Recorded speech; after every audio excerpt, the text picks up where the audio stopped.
je suis pas content, il y a la délinquance qui explose. Ouais, la délinquance qui explose, ça ressemble vraiment plus à rien ce pays. Mais rassurez-vous, heureusement, l'espoir renaît. En cette fin du temps, la prophétie de Shang Tsung l'annonçait.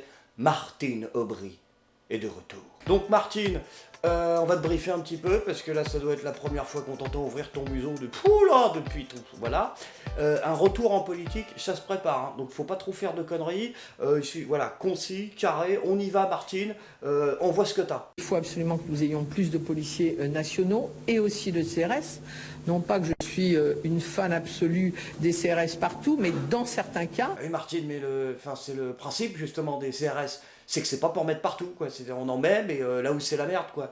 C'est marrant, hein, l'autre elle est là en mode, bon, c'est vrai que là c'est la merde, donc ce qu'on va faire, je suis pour les CRS, mais pas partout, façon de gauche. Mais oui, mais Martine, même à droite, ils sont pas pour combattre des CRS partout. C'est pas pensable que dans une ville, il y ait des tours où des assistantes sociales, des médecins ne puissent plus rentrer. Ah si, Martine, c'est totalement pensable comme concept. C'est même applicable d'ailleurs dans la vie réelle des gens. Comment ça s'appelle? Le clientélisme du Parti Socialiste dans les années 80. Là je dis c'est plus possible, on n'est plus dans une république, voilà. La vache! Oh, ah ouais! Elle dit on n'est plus dans une république, elle se lâche Martine. Ils vont t'accuser d'être complotiste, fais attention. Mais tu portes tes couilles, je te soutiens. Donc tu vas faire quoi Martine? J'en ai parlé évidemment à Gérard Collomb. D'accord. Bah écoute, on n'a qu'à faire comme ça. Alors Martine, tu y vas, mais tu nous tiens au courant hein, quand même, hein, que je puisse en parler dans 40, 50 chroniques. Non, il est bien ce retour de Martine Aubry en politique. Ça rajeunit. Ça sert à rien, mais ça rajeunit. Bon après Martine quand même, hein, je vais te donner un petit tuyau, parce que là t'as l'air quand même d'être légèrement en PLS. Si tu cherches un homme pour régler tes problèmes d'incivilité et de délinquance, là, ah j'en ai un pour toi, il est top. Hein. CRS, mais non, mais il fait le boulot des CRS, et il est même pas CRS. Il te fait tout, les pipes et le café. Il est phénoménal. En plus tu le connais. Mais si, tu le connais. Mais si, tu le connais, c'est toi qui l'as fait rentrer dans la boutique. Bon après, je vais pas tirer sur l'ambulance et être trop dur avec Martine, hein. C'est vrai que pour elle, le monde réel, c'est une découverte. Elle est pas sortie de sa mairie depuis 95, donc l'autre, elle est en état de choc, tu vois, elle écoute encore du gala. Donc Martine Aubry, c'est vrai que c'est quand même une longue tradition. Dans les années 2000, elle avait une vision de la délinquance qui était quand même savoureuse. Nous avons relevé des numéros de voitures venant de l'extérieur de notre département. Je ne crois pas du tout au complot, je ne crois pas du tout à l'organisation nationale, mais il est clair qu'un certain nombre de jeunes profitent de cette situation pour venir mettre le bins, si je puis dire, ailleurs que chez eux. Le bins, tu vois, les jeunes ils mettent le bins, donc l'autre, on part de loin. Qu'est-ce que c'est que ce bins?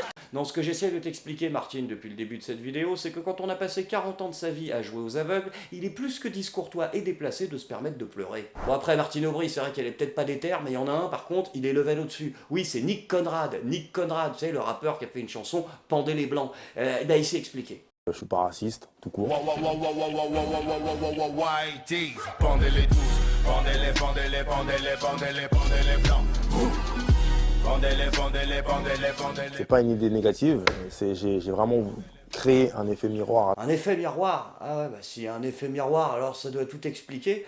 Mais je m'en bats les couilles de tes effets miroirs. De quoi il me parle, l'autre effet miroir? Tu peux mettre du Dolby Surround, du multiflex ou la reverb à Cyndi Lauper, je m'en fous en fait. Il faut prendre en considération le fait que tout soit inversé. Ah, je te l'accorde, tout est inversé là. La morale, le bon goût, la légalité. À une époque, même on peut dire jusqu'au jour d'aujourd'hui, c'est pas forcément facile de porter sa couleur de peau noire. Alors je sais bien que aujourd'hui, ici et là, on a la possibilité de voir de la peau noire sur papier glacé un peu partout. Mais ça ne veut pas dire pour autant qu'on accepte nous-mêmes en tant que noirs notre négritude et qu'on ne soit pas prêt à faire des sacrifices. T'as compris quelque chose, toi? Hein? Oui, il fait sa psychanalyse, mais je m'en fous de ta psychanalyse! Dans des crèches de des bébés blancs, attrapez les vides et pendez leurs parents. Ce que j'explique dans cette phrase, c'est que ça a été le cas. C'est-à-dire il y a beaucoup de gens qui, je me rappelle étant petit, qui ne voulaient pas être noirs. Voilà, il y a beaucoup de gens qui... J'ai entendu des trucs comme ça, des trucs de torture, dans des films ou dans des séquences. J'ai entendu des choses violentes par rapport à la couleur de peau noire. Mais je m'en tape des films que t'as vus. L'autre, il nous raconte ses soirées DVD. Donc là, il a été question de transposer les choses, voilà, de l'autre sens. Hein? Pourquoi j'ai peur? Est-ce qu'il vient de dire transposer?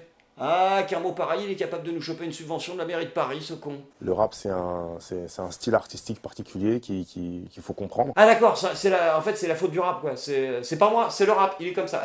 Ils vont être contents, les autres rappeurs. C'est un style particulier qu'il faut aussi savoir prendre au second degré, peut-être pas forcément au premier. Ah ouais d'accord, en fait c'est moi, j'ai pas compris, quoi. Comme Dieu donné, merde, je manque de distanciation, ça va être notre faute. Je suis pas raciste, mais je peux comprendre, quand on prend les mots au premier degré, qu'on puisse m'attribuer ce genre de qualificatif. Ah bah ici il comprend, alors on est sauvé.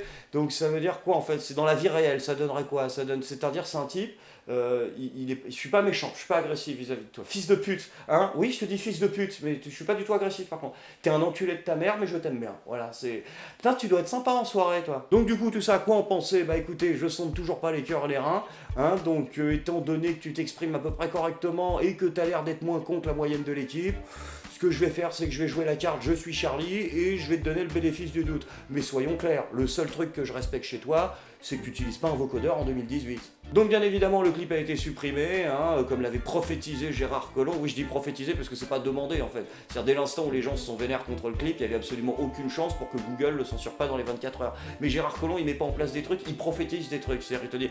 Cette vidéo sera censurée. Bah oui, du blanc, la vidéo a été censurée. Et personnellement, je trouve que c'était une erreur, car je pense que ce clip aurait dû être diffusé. Bah je vais être cohérent jusqu'au bout.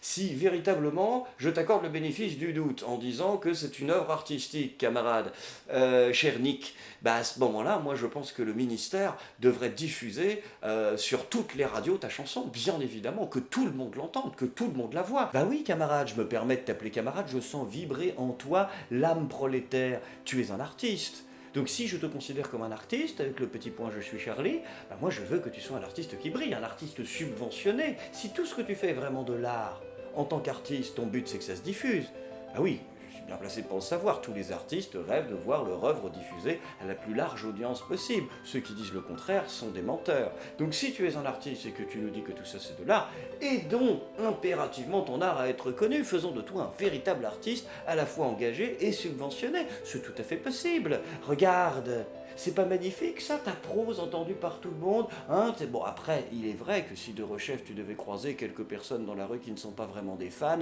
elles pourraient légèrement te réprimander, mais crois-moi, ce ne sont là que les douloureux aléas de la vie d'artiste engagé. Si je dis que supprimer cette vidéo a été une connerie, c'est parce qu'elle a également supprimé cette réalité de devant les yeux de ceux qui la nient, ceux qui tous les jours réinventent la définition pourtant simple du racisme afin de toujours en exclure les blancs, et ce, en toute bonne conscience. Et de cette réalité, il ne reste maintenant qu'un lointain souvenir merveilleusement résumé par Dominique Sopo. C'est la faute de l'extrême droite. Oui, en ce moment, il est de retour, Dominique Sopo, avec toute cette histoire, le Parisien lui a fait une interview. Et ils l'ont dit à un moment, ils l'ont dit, bon, Dominique, 2018, qu'est-ce qu'on fait? On se réveille un minimum? Est-ce que vous allez parler de racisme anti-blanc? Et il a dit, moi, jamais, jamais je ne parlerai comme ça. Il sait, jamais, jamais. C'est quel courage, dis donc, Dominique, ça.